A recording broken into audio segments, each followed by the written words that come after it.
Grabe naman talaga ang mga apelyido ngayon ng Don Bell sa kanilang teleserye.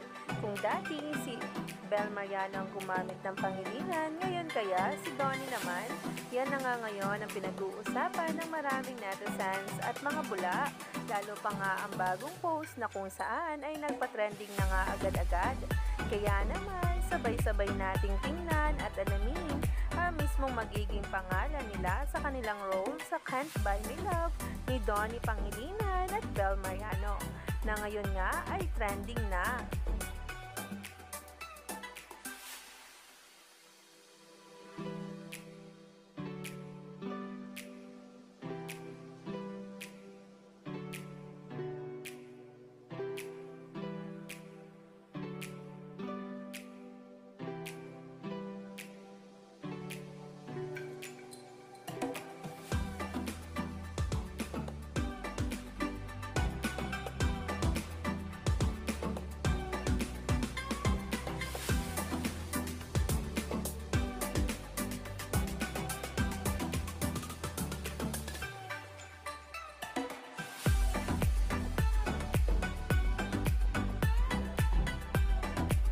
Kaabang-abang na nga talaga ang mismo nga nilang mga role.